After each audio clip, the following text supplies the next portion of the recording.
అలా ఇచ్చాడు 20 ఎకరాలు అంటే ఒట్టికి ఇలే. నేను ఆ అజయ్ కుమార్ అనే అతను కలిసాను. ఆయన ఇచ్చిన కంప్లైంట్ కూడా ఉంది నా దగ్గర, మీకు కాపీలు ఇస్తా. ఆయన్ని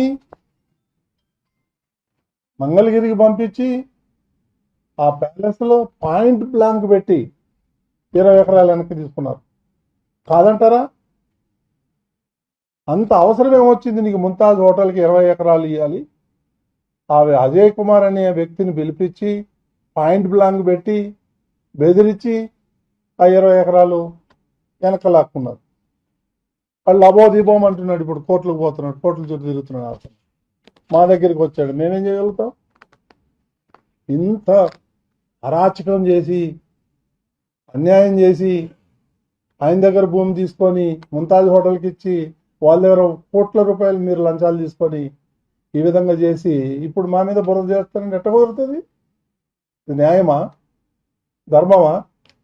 ఆలోచించండి ఒకసారి.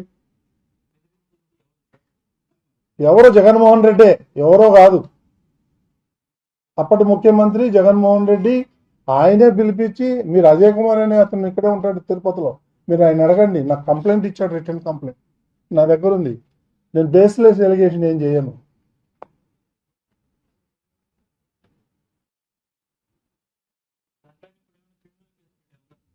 నేనెందుకు పెడతాను? ఆయన పెట్టాలా? ఎవరైతే విక్టిమ్ ఉన్నాడో అతను పెట్టాలి. పెట్టాడు ఆల్రెడీ. అప్పట్లో తీసుకోవాలి, ఆయన కంప్లైంట్ కూడా తీసుకోలేదు. నువ్వు ఆంధ్రప్రదేశ్లో ఉండి చంపేస్తామని అన్నారు. ఎన్నో రోజులు బయట దాక్కొని తిరుగుతున్నాడు.